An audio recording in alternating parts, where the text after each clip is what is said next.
پاکستان اور بھارت کے اندرونی حالات دونوں کے آپس کے تعلقات کے بگاڑ کے لیے کس حد تک ذمہ دار ہیں؟ ان کے اس تعلقات کی یہ خرابی باقی خطے کو کس طرح متاثر کر رہی ہے، اس بارے میں بات کریں گے۔ واشنگٹن میں کنسلٹنگ فرم آلبرائٹ اسٹون برج گروپ میں بھارت اور جنوبی ایشیا ماہر کے تجزیہ کار عزیر یونس ہے۔ Uzair, welcome to view 360۔ پہلا سوال تو یہ ہے کہ آپ نے رپورٹ بھی دیکھی دلی سے محبوبہ مفتی کے بیان پر جو رد عمل آیا، تو کیا اگر بھارت میں کوئی اور حکومت ہوتی تو رد عمل شاید مختلف ہوتا؟ دیکھیے، رد عمل ایک طرف ہے، بات چیت کرنا بھی بہت ضروری ہے، لیکن مسئلہ پاکستان کی طرف جو ہے وہ پاکستان کے اندر غیر استحکام ہے، اور جب تک پاکستان کی اندرونی طور پہ حکومت ایک اور لیڈران ایک پیج پر نہیں ہوں گے، اس وقت تک پاکستان میں ایک پالیسی نہیں بن سکے گی،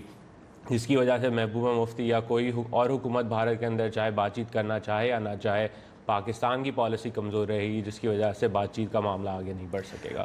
اندرونی حالات پاکستان کی آپ نے بات کی کمزور ہیں، حکومت بھی کمزور ہے، تو الیکشنز بھی ہونے والے ہیں پاکستان میں، اور بھارت میں بھی اس سال بہت سی اسٹیٹ میں الیکشن ہوں گے جیسا کہ ہم نے رپورٹ میں دیکھا۔ تو ان دونوں ملکوں کے اندرونی حالات اور الیکشنز کا کوئی کنیکشن دیکھتے ہیں آپ؟ اس الیکشنز پاکستان کے اندر ہوں گے اور بھارت میں اس کے بعد اگلے سال 2019 میں جنرل الیکشنز ہوں گے،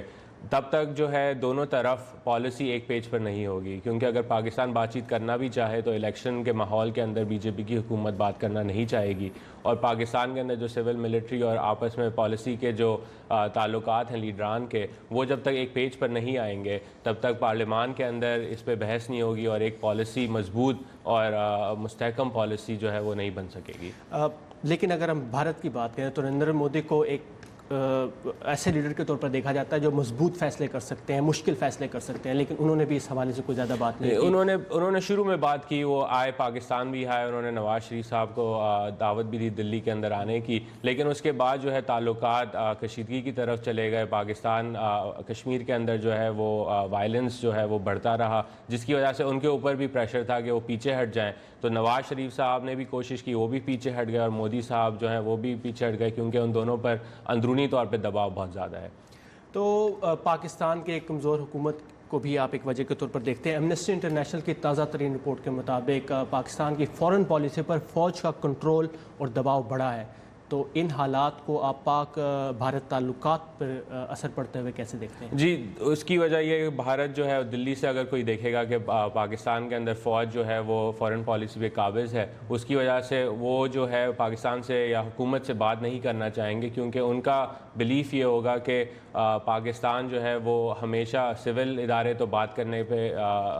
رضامند ہوں گے، لیکن فوج جو ہے وہ اس پہ کبھی رضامند نہیں ہوئی، اور جب تک ان دونوں کے آپس کے تعلقات بہتر نہیں ہوں گے تب تک بھارت کا ماننا یہ ہوگا کہ بات چیت سے کوئی فائدہ نہیں ہے۔ اور اگر جو حالیہ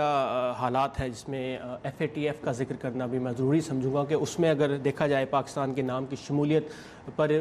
یہ تاثر لیا جا رہا ہے کہ امریکہ بھارت کی زیادہ سن رہا ہے، آپ اس کو کیسے دیکھتے ہیں؟ جی، میں اس بات کو نہیں مانتا۔ مسئلہ اصل یہ ہے کہ پاکستان کے اندر یہ فیصلہ ہونا ضروری ہے کہ لشکر طیبہ، جماعت الجاوا جیسے گروپ یا حافظ سعید جیسے لوگوں کے ساتھ کس طرح نمٹنا چاہیے، اور جب تک پاکستان دنیا کو اس بات پہ کنونس نہیں کر سکے گا کہ وہ کمیٹڈ ہے ان سے نمٹنے کے لیے، تب تک FATF جیسے ایشوز آتے رہیں گے۔ بھارت